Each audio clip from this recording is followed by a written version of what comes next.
Hey guys, welcome to the next tutorial of ethical hacking and penetration testing. We are Kali Linux. In this tutorial, I'll just go ahead and first close this command prompt that I created in the previous tutorial. Exit. And yes, the reason died. I'll just go ahead and close this. I'll delete this payload.exe as well because I need a interpreter, and I'll just go ahead and okay, it's already terminated. Delete this as well. So let's go ahead and do something more at this point of time. So what I would be doing in this tutorial is that I will create a payload file and I will go ahead and change its icon, its name and everything, and I will send it to the victim so that he will think it's just a normal file. Or if I go ahead and gain access to his computer, I will replace the my computer icon with my virus file. So every time he wants to run the my computer, he will double click on my virus.exe file and he will run that. So I'll just go ahead and create let's download the I'll just open it over here. Let's check. First thing that you need to download would be the resource hacker, so I would prefer Google, and ask me later and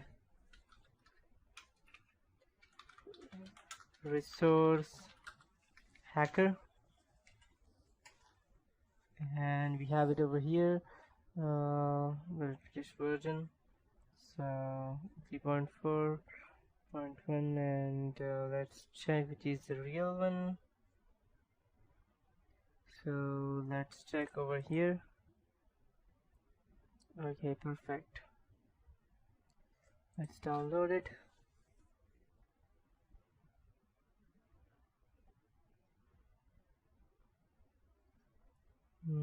Okay, I'll just save it, and I'll save it on the desktop.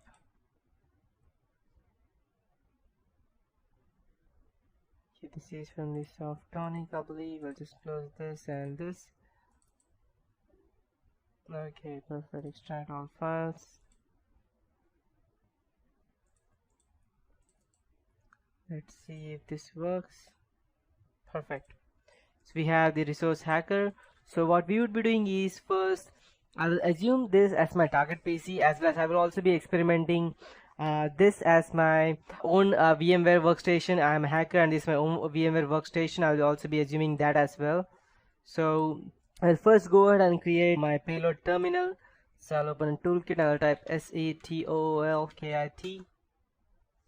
and I'll choose 1 social engineering attacks, 4th creating a payload and listener, and the IP address would be the same. And this time we would be using the reverse interpreter attack, so I'll be using the 2, not the 1. So I'll just go ahead and hit 2 and enter. Again, backdoor executable. The port would be, let's change the port this time, 8888, and by the time this runs, start the listener, yes, keep the listener running, and file system, and we have USR, share, SET, and we have our virus over here. So I'll copy it to my VMware version of this over here. Okay, I can copy it directly right now. Perfect. So I will go ahead and right click and use it as a resource hacker. So I'll just go ahead and open my resource hacker, and I'll go ahead and open, and desktop, here's my payload. So I need to change the icon over here. So this icon is way too easy for someone to understand, so I need my computer hack icon. So I'll just go ahead and type download my computer icon. You can download any other icon that you want. I'm just downloading this icon. Make sure that whichever icon you use, your target would be easily conned by that. Where is my computer icon? This is not my computer. Okay, I have it. And I'll download the I see you. I don't exactly. I had done this after a long time, so I'll just go ahead and save it on desktop. Perfect. Now minimize that. It's downloaded. Perfect. We have the icon over here. I'll just go ahead and name it as icon. I don't want a very big name. And I'll go ahead and I want to change this icon. So what I would do is I will go ahead and me check replace icon, I believe. Okay, I'll use this open and replace. Perfect. And I'll save as desktop at my computer. Okay, I believe that my file was way too big, the icon. That's the reason I did not get a proper. Okay, let's go and change this as well. No, it was the same one.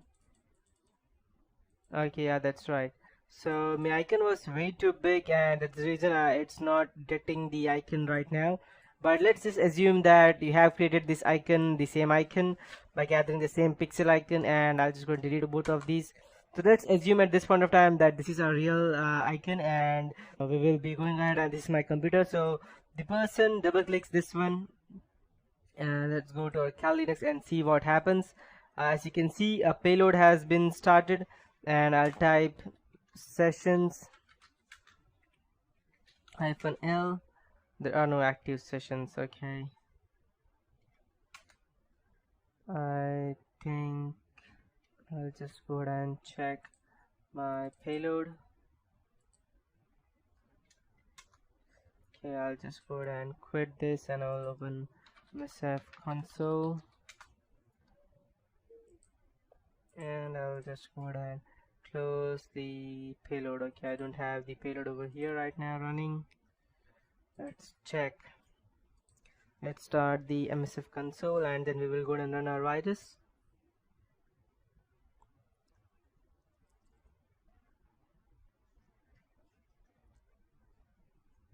Okay, so let's see. Okay, we have sending stage. Let's see if we could get our hands on it. If the firewall does not detect it, it will straight away go ahead and run our interpreter prompt, and I will get once we get our interpreter prompt, we can do anything that we want. Let's wait and see what happens. Okay, now I know why it was not working, because it was just copying the payload that I had over here to over here. That's the reason.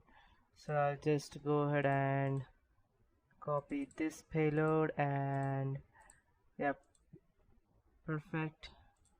Or I'll just copy it from over here, paste it here, and then cut it, and I will paste it over here. Paste, copy and replace. Perfect. Now it should work. Let's see if it works.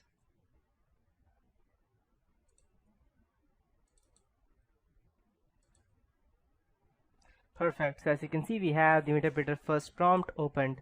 So let's go ahead and see the stage, and we have it. Perfect. So once the interpreter prompt is open, we can do anything that we want, but I'll be showing you in the next tutorial, and that is it for this tutorial, guys.